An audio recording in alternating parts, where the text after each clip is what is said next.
Gusto mo sana maging virtual assistant, kaya lang yung fear mo is hindi ka ganun kabilis mag-type. And alam natin na ang requirements if gusto nating maging virtual assistant or if we want to service administrative tasks for our clients, meron tayong certain words per minute na dapat ma-achieve sa typing tests. Hi, my name is Mary. I post easy to follow daily tasks that you can do to start your freelancing journey. Everyday nagpo-post ako ng mga bagong videos na pwede ninyong sundan as some sort of roadmap kung gusto nyo na magsimula na mag-work from home. Halimbawa, gusto nyo maging virtual assistant or gusto nyo maging freelancer, pero ang worry ninyo, kagaya nung minsan nag-post ako ng for chat support, it's $5 an hour, pero nag-comment si Uni kasi natag siya nung friend niya. Sabi niya, girl, 60 words per minute. My typing speed is at 65 words per minute, pero girl, hindi talaga ako nakarating doon sa 65 to 75 words per minute nang ako lang, nang type lang ako ng type. Let me show you, at binalikan ko talaga siya, let me show you where I practiced.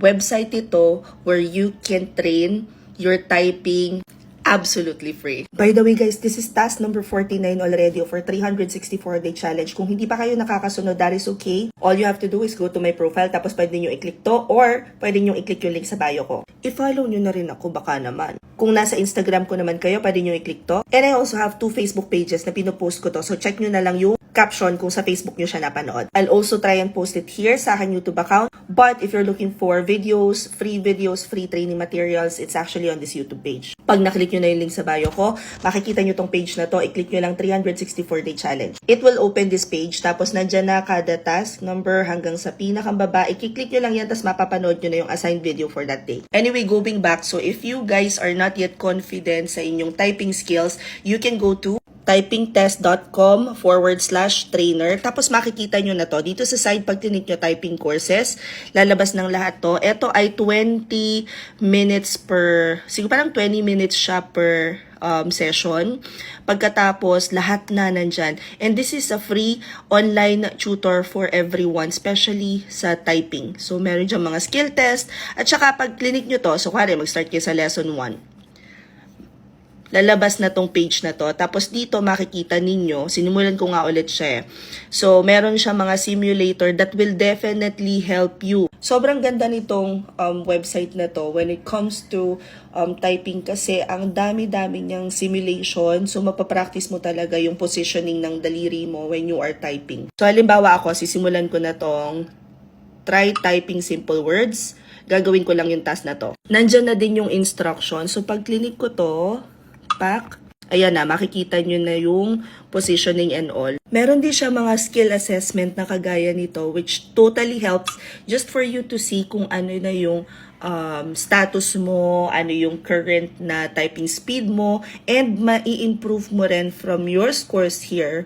Yung makikita mo yung improvement mo pala sa score mo dito up until matapos mo yung assessment. So as you can see, ang first typing speed ko is at 57, accuracy ko is 95. If adjusted after the error na na-type ko, I would be at 55 words per minute. And then after no practice for the initial test, it's time for me to take the typing skills test.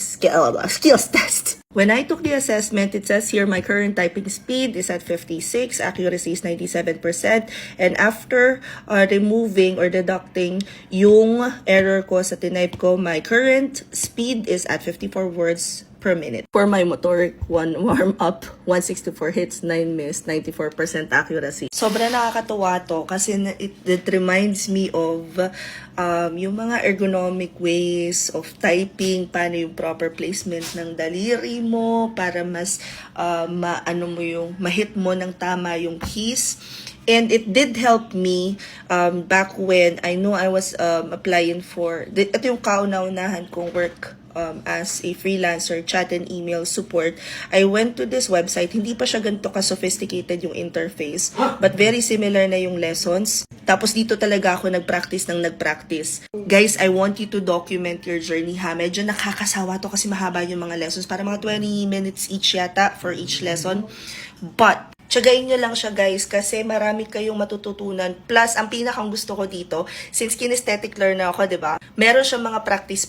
So, ang laki ng naitulong niya sa akin nung nagsisimula pa lang ako para bumilis-bilis yung typing eme ko. Guys, i-document nyo yung journey nyo ha. Tag me and then use the hashtag freelancer na me this 2023. Comment any questions you guys have about working from home.